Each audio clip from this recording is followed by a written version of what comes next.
Jesse calls out that the drinking problem, it's not about the amount of drinking, it's the hiding of the drinking. And I do think that that is a legitimate point. There's been inconsistencies throughout the season as they've talked about it. And so it's kind of shocking, but Danny does admit to it. And Janet at El Coyote, how excessive and over the top she was, I think it was necessary for this moment to happen because now Janet does understand how easily the tides can turn.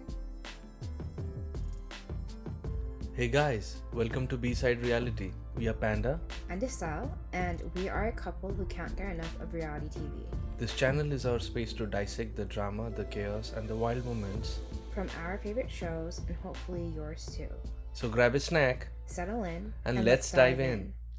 We are going to Hawaii. Yeah, I'm excited because this is going to be the most explosive episode of The Valley in this season. I mean, not this episode. We are building up to something, it seems like. Yeah. So, to be continued. Starting off, we have Luke and Kristen who are talking about Luke's adjustment to LA and their future. Luke says that soon the kids will come. They just want a family so badly. He tells Kristen, I want you to figure out how I can keep your stress levels down. And so it's not just all on your shoulders. Yeah, I'm rooting for them as well. I feel like he is a really good, supportive. In my notes, I called him a husband, but he's not yet that. Not yet. And he is like a breath of fresh air in this show. I look at him and compare him obviously to James and to Sandoval. There was another person, I forgot, but they all just were so lame. And I do feel like in the snippets that we see of their relationship, it's been a healthy communication. He compliments Kristen. Yeah, and I do feel like he really is able to call her out. It's not been the same as what we've seen with Jason and Janet, where I kind of question whether or not Jason feels the way that he does, or if he's only doing things because Janet has pulled him into things. Point to be noted is Kristen is not the old Kristen we know of. Kristen has changed also. Okay, and then we have Danny and Nia meet up with Zack and Benji for brunch. The real tea is that apparently Zack knows already about Luke's plan to propose in Hawaii. And we don't really have any intel on how it is that he came to know about this information, but we understand that Kristen is herself a detective. And if Zack is picking up on these things, it really will be, or has been, a challenge. And this piece of information has been conveyed to Jasmine as well, which we'll see later on. I mean, I don't think so. Like, there's like snippets, but she doesn't realize what she walked into. But she definitely knows that that's the main idea, that there is a big surprise is being planned and... Yeah, I mean, I think they're able to save face and kind of like play it off as like, oh, like we're planning a fun thing for the group or something, rather than we're planning a specific thing for Kristen's. Because it sounds odd, right? Danny and Nia has nothing to celebrate or anything, and yet this is the thing they are hosting, as if they have something special to share with the friends. That's true too. At the same time, Sounds so random, right? I feel like this is like typical for Bravo shows. Like there is always a reason to go on a trip. Exactly. And maybe it's just that it's summer. What I am just trying to say is Danny and Nia are doing a shitty job in making it their own trip, as if it concerns them only, and they are inviting friends for this. And everybody raising the suspicion. I guess like if we're going though behind the scenes, maybe if this is the typical format for a reality TV show, maybe everyone has already planned for it, knows that there's a big trip coming up, and that is just part of the gig. Yeah. And so they're able to explain it away in that way. But yeah, for sure, I think we were saying that in the last episode, that is pretty much their only involvement, is to say that it's their trip. Yes. All the build-up, all the storytelling, not really there. The other thing is that Luke does want everyone to be there. And since this trip is happening under the guise of Danny and Nia's trip, it would feel weird to invite Janet and Jason. So Zack is now part of the team, and he will be extending that invite to Janet and Jason. And he rightly points out the irony that last year, Janet had a trip that Kristen and he were not invited to. And now this year, he is in charge of inviting Janet to a trip that's all about Kristen. You remember the scene that Jax came to convey this message to Zack, that you are uninvited, not inviting someone and categorically making someone your messenger to go and say that you are not invited. It's That was so ruthless. mean. It's so mean. Janet is so lucky that no one here is as low as her. And just because Danny and Nia are not in a position to invite Jason and Janet, Zack becomes the messenger here. Yeah, because honestly, Luke could have made that stance. Like, he could have said, like, oh, even though it's your trip, right? Air quotes, I don't want Janet and Jason invited. Because it's not like he gets along with them either. At this point, like, he's also pretty much aligned with Kristen. But I don't think he is the kind of person to be so petty. Yes. And most of the boys' outings, Luke is by default not invited, That's true, too. right? I mean, he's shown up in some, but there was that one with the Jocks Homecoming welcome dinner. dinner, yeah. But yeah, you're right. There's moments when he's not there. Even in another scene here, Luke is there, but Zack is not. So I don't know the formula for how they decide. Yeah.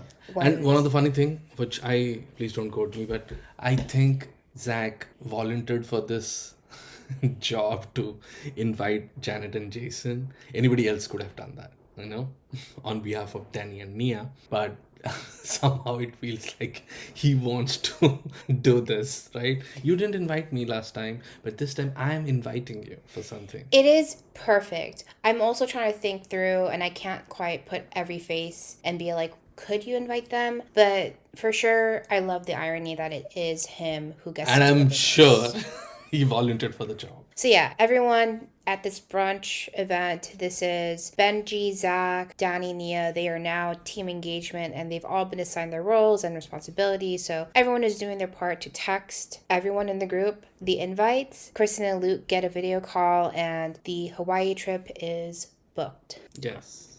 And we were kind of just talking about how this is probably pre-planned. Everyone knows there's a big trip coming up because it's really crazy to think how casually they can discuss an out-of-state trip that will require airplane tickets and accommodations, and how easy it is for everyone to just say yes. No need to check on how many hours of vacation time you have. No need to put in a request at work. It's just so easy. Because that's their work. Yeah, I mean, not everyone. Not everyone. Like, I mean, I guess I always wonder about this because how often do you have people like this kind of like juggling real life work as they're doing reality TV? I think that was the appeal of Vanderpump Rules, is that you see them working in the restaurant. I they think have it's a all the full-time magic job. of editing. They film things and they edit it and they make us look like they are synchronous, in continuance. But it's not the fact. That's true too. Like, you don't know. Like, maybe it was only Between 2 this hours. meeting, this invitation going to everyone, and then they flying to Hawaii, that might happen in a span of 2 months, but we don't get to see that. So For sure. And then we have Jesse hosting some kind of healing session for the men of the group. Zack is not invited here, so that's interesting. This is just an opportunity for everyone to clear their resentments with each other. The exercise is to approach someone, put your hand on their chest, and talk about something that's been burdening you. And the other person doesn't respond. This is just about you getting it out of your system. And given the upcoming Hawaii trip, this will hopefully help the group to reset so that they can actually enjoy it. We do learn that Jax is not going to be joining this trip because of everything that he is going through. The first one to start off is Jesse, and he approaches Luke. Jesse is like, Luke, with your blind loyalty towards your girlfriend, it made me feel hurt. And yeah, we get a flashback to like huge dramatic scene. There was a dinner where Kristen at that point had already been hinting that Michelle has a secret that she knows about, and kind of hinting at like a secret boyfriend, whether or not that was like for a year or 1 year ago. Essentially that Michelle had cheated. And Jesse says, it made me want to be aggressive. They're both, I think, moving forward now. So cool. Then we do have well, Jack. I'm not sure how much they moved on, but at least putting these things out in the open makes you a little less aggressive, less bottled up, because you're just venting things out. I'm not sure how friendlier they becomes after this or how cordial they will be with each other, but I'm sure that it is for self-healing, because at least you are not that pumped up and aggressive and bottled up inside all the time, and you project everything and outside in a different way rather than the right person. It's good in a sense because you're just putting things out in the open. You are less stressed, less traumatized, because you're not able to do anything about it. You feel more relaxed. more For in control of your sure. life. So I think I don't know how good it is regarding interpersonal relationships they have in the group, but at least it is good for their self-health and mental health wise. Yeah, it sounds like you really believe in this exercise. Honestly, hearing you talk about it, I understand it more. When they were presenting it on screen, it was kind of laughable to me, but having you say it, like, I think this is actually healthy. See, it is true for any activity or process you go through. You have to be truthful to yourself first. You don't need to believe in the system, but at least be truthful in the process. Like, what exactly is the issue and how you want to say. If you want to just go through the process and say anything just to go through the process, then that is not going to help you. And it's the same thing with Jack's going through rehab. Like, he didn't believe the process, so that's why I don't see any changes in him. It doesn't have to be a such and such kind of rehab that will help you. Reminder, guys, rehab in air quotes, because it's kind of questionable whether or not this is a real facility and that he went through anything. We don't know anything about that. We have no information through this show how was his journey, because we don't get any sneak peek into his time inside, because we could only see him coming in some recorded videos or something like that. But clearly I haven't seen the way I was expecting Jax to change after a 30-day period of mental exercise and restraining himself, going teetotaler. The same aggression, the same projection is still there. I know it don't happen overnight, but I don't see any step he's taking going forward in that direction. So you have to be honest to yourself for any process or activity to work. Yeah, I'm glad you bring that up, because Jax goes up after Jesse and Brittany isn't there for him to make amends to her, so it's Scott as his partner. And I mean, there's nothing of real consequence that happens here. It is basically a performance, right? Because Brittany is not there. Only time will tell, really, how serious he is about changing. Right now, we are only seeing words. So I think that's a good point. Danny and Jason also have their moment, their exchange. It seems pretty heartfelt. Danny says, I love you, and I said things to your wife that I shouldn't have said, and I feel really bad. Jason says he's still not ready and wants to work on it more. One thing that happens too is Jesse calls out that the drinking problem, it's not about the amount of drinking, it's the hiding of the drinking, and I do think that that is a legitimate point. There's been inconsistencies throughout the season as they've talked about it, and so it's kind of shocking, but Danny does admit to it. And yeah, we've been very gung-ho about this not being excessive to the point of being considered alcoholism. So this is kind of a different tune that we're hearing now from Danny, for him to acknowledge that he is Either that or he's a very good salesman, because he's selling this point to us quite consistently that it is not an issue. Don't attack my character. Don't do this to me. I don't have a problem. But now he's admitting to it. I mean, But- to your point again, like, we don't know really how the cameras work here. We don't Yeah. know what's not being captured. We don't Yes. know out of the, I don't know how many months that they were filming. Maybe they picked up 5 days total. I don't know, just making shit up. It is very little, but I'm still thinking that, like, the core issue is that he is not an ideal drunk. I don't know if this is, like, an indicator that there's actually more, that this is just the tip of the iceberg. And also one more thing, that nobody will brand you like Darkside Danny for isolated event. There must be some other things in the background which are not captured in the camera, which gave this boys also in their internally they call him Darkside Danny, because they don't say that for everyone, for Jesse either. I think I'm still not there yet. For me, it feels like it's a narrative to push, to increase drama, to take the heat off of you and place it on someone else. When I hear the reasons for why he is called Darkside Danny, the points seem weak. So for me, I still don't believe that he's Darkside Danny. Maybe for him, it is Darkside because when he's sober, he's pretty nice. Maybe like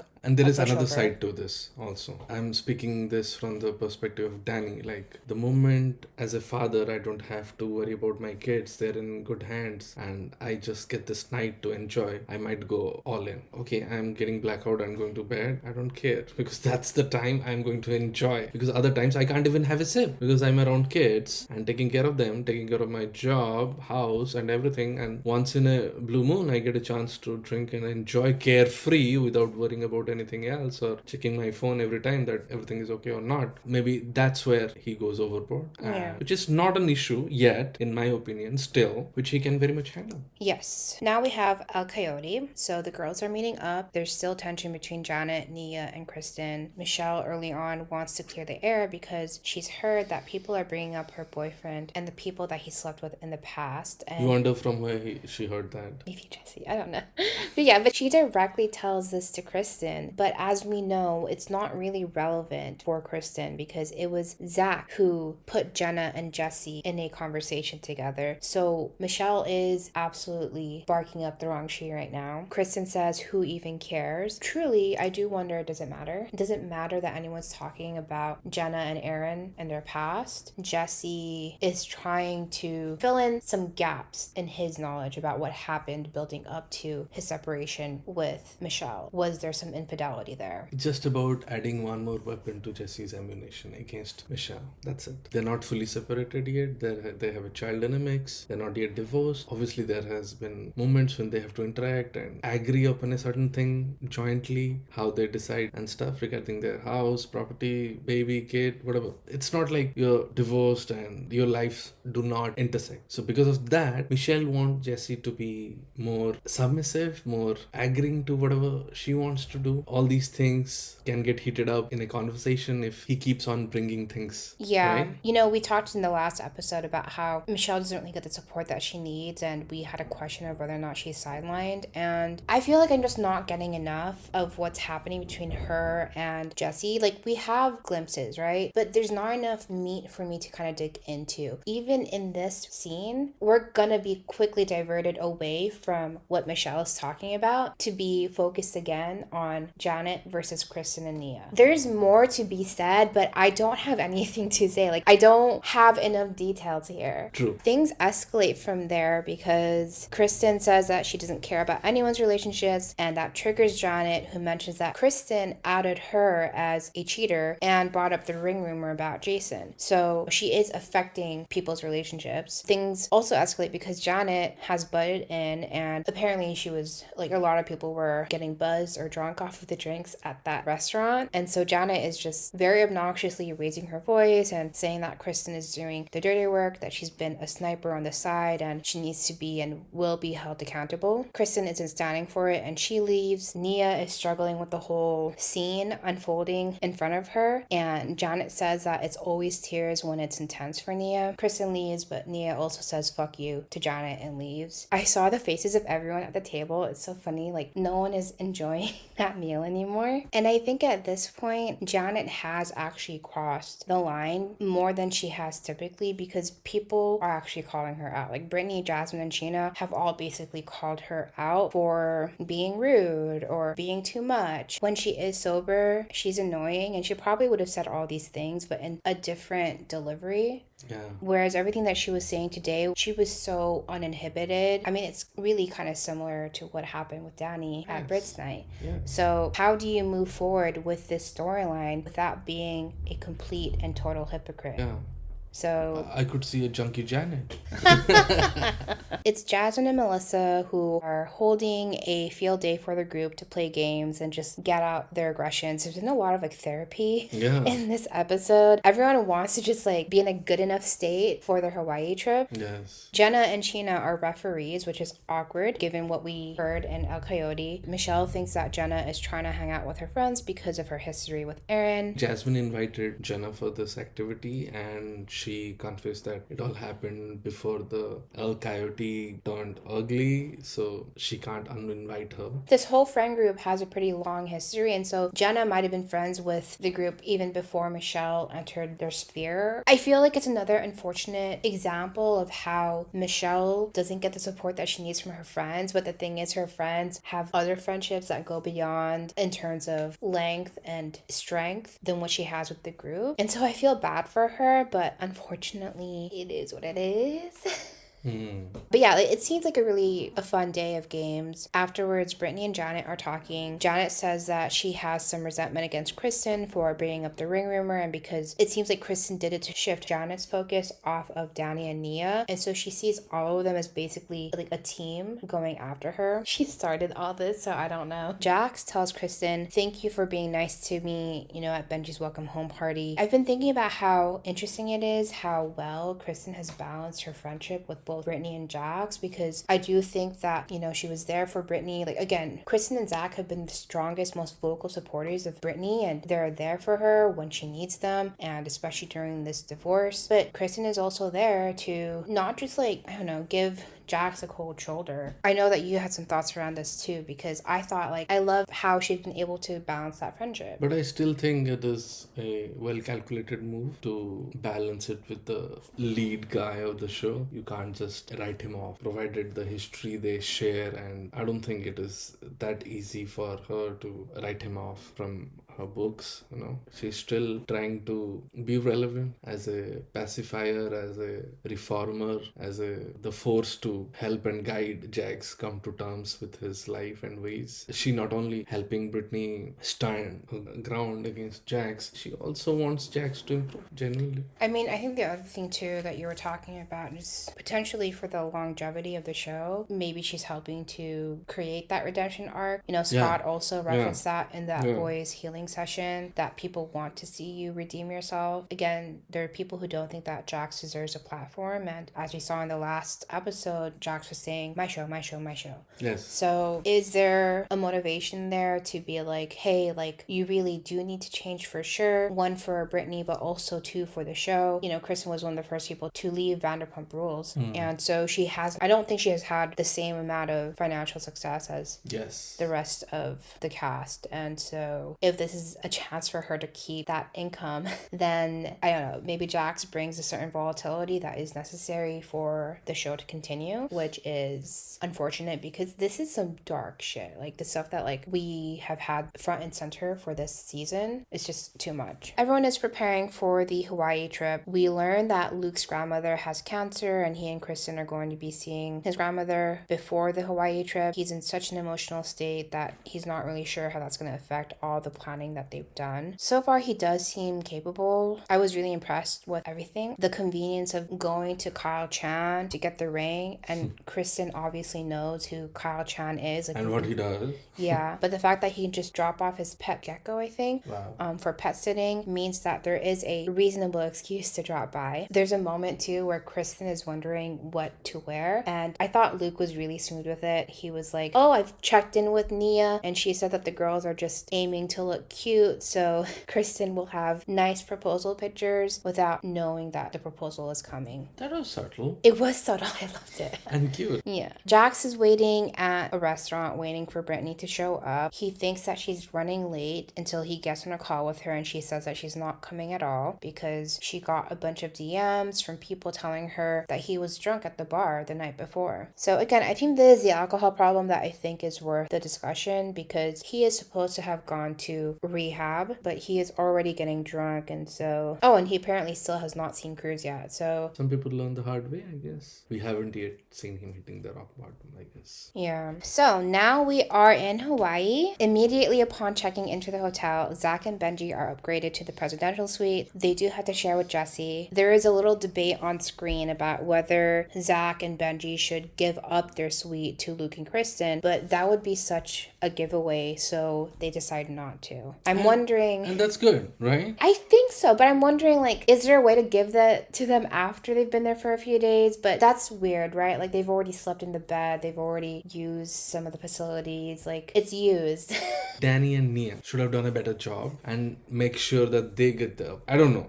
I mean, it sounds like it was a surprise upgrade. I don't know what they did to deserve it. It seems like it was really random. But maybe if they had money, they could have been let's just book it for them or something. Yeah. But again, does that give something away immediately? You wanted the raw experience, so forgo your presidential suite upgrade or whatever. They're already in Hawaii. It's already as special as it can be. Yeah, focus on the big picture.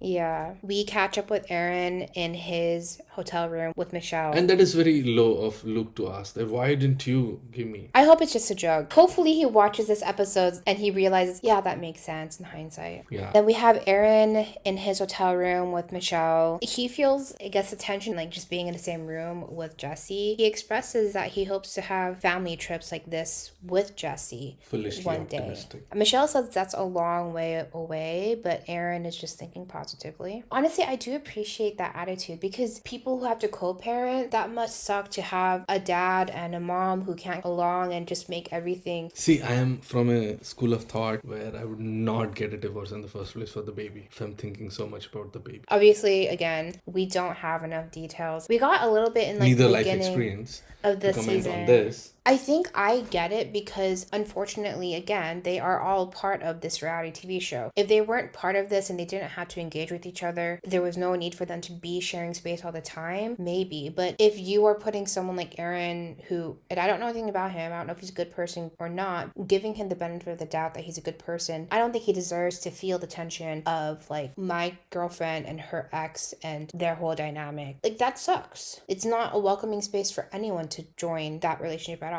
And then Janet and Jason are talking in their room about how once this conflict is squashed, they can have fun. So we know what their headspace is. And so going into the pool, we see that immediately unfold. Danny says that there were two conversations. One was a bit friendlier between him and Jason, and the other was not, between Janet and Nia. Janet says that she wants to apologize for that and that she had way too much to drink. Nia cuts in and says that early in the night. Janet says that the drinks were really strong and she should never have yelled at Nia and she deserves every bit of that fuck you that Nia yelled out to her. Who rarely swears, right? Yeah. So it means something. It has some added weightage to it. Yes. So Nia also says sorry for saying that. Danny apologizes for what happened at Britt's night and bringing up what he did in that environment. Janet says that she can totally forgive him because she's human and she knows what she did. Again, it felt like rushed, right? Like how they patched up with Jasmine. It felt a little rushed, right? Kind of like covering it up. Things are not really resolved between you guys. In my opinion, it felt rushed. Like Nia in her confessional says that she's not sure if Janet is being genuine and she has a guard up. So if I were Nia, I would feel the same way. I think I would just, for my own peace of mind, be like, okay, we are saying sorry. I'm just going to take this as seriously as possible. But yeah, my guard is up. yeah, I'm no longer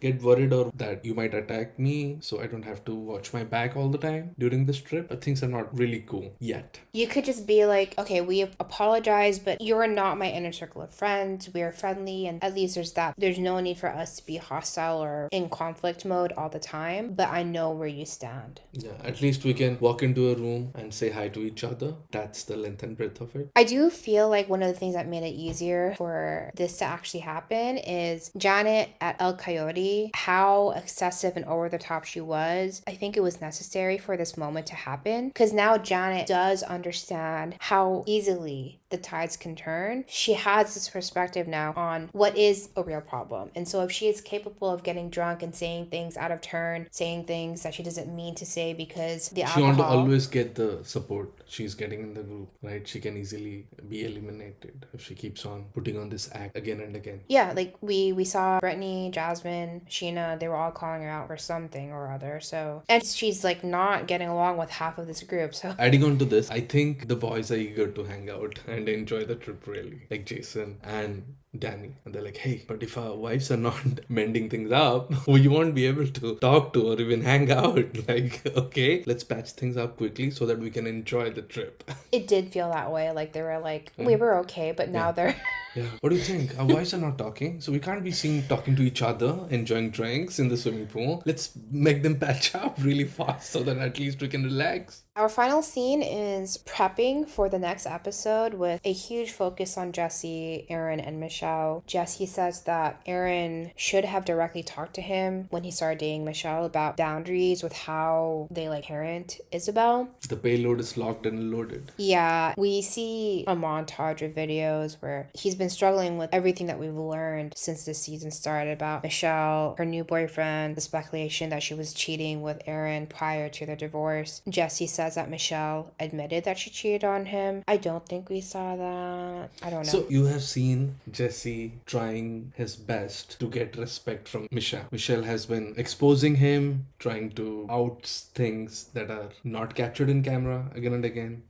Jesse's not getting the respect he thinks he deserves, so now he's targeting Aaron. Now he wants him to pay him respect in the sense like, okay, you're the baby father, it's your daughter, and in a relationship with your ex-wife, so what do you think? Is there any boundaries? Is there any do's and don'ts? There's a lot of buildup for this, and I'm wondering if it's really worth it. Not like I want real violence or real conflict here. Whenever there's a child involved and there's co-parenting, hopefully it's not going to the point where they are forever hostile and can't get along, can't even be in the same room together. I'm curious how this is going to turn out. It's basically from Jesse's side. You should be obliged towards me. You should be like, hey man, we understand and we are flawed and we have done things that's fucked up and we just want your blessing or whatever.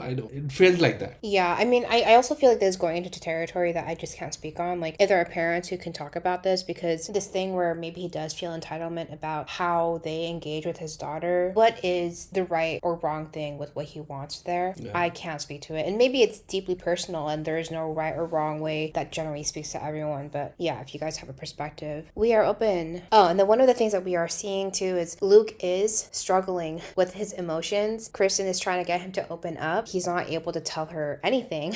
I mean, I can understand if you, inside of your brain, it's all calculations like the right moment, the right stage, the right environment, where to do that, how to do that, and you go through doing all this dress rehearsals and stuff in your mind and repeating your lines, and you want that moment to be perfect in your sense. So when you are thinking about this, like what should be the timing, what should be the dress I'm wearing, what should be this, what should be that, and your partner is asking, so what are you thinking right now? And you are not the kind of person who used to lie to your partner, so it's a very difficult position to be. Like, now the only thing that you should do is run because unless you're going to blabber it all out and you'll be snitching on yourself, so it's better to run, which he did. Yeah. Oh my god, I don't know how much he can really enjoy himself then in this Hawaii Definitely event. not at all.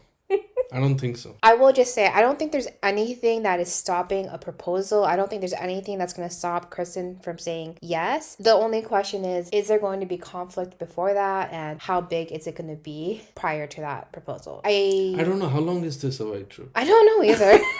I can't imagine how many days poor Luke has to suffer? I know, that's such a big question. But I can't imagine it's more than a few days. But still, like, again, like Hawaii is not every day. And if you can't enjoy every single minute that you're there in Hawaii, that sucks. That is pretty much it for episode 11.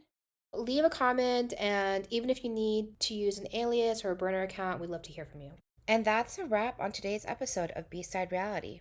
Thanks for hanging out with us. We had a blast breaking it all down. If you enjoyed the convo, don't forget to like, comment, and subscribe. See you soon with a brand new episode. Bye. Bye.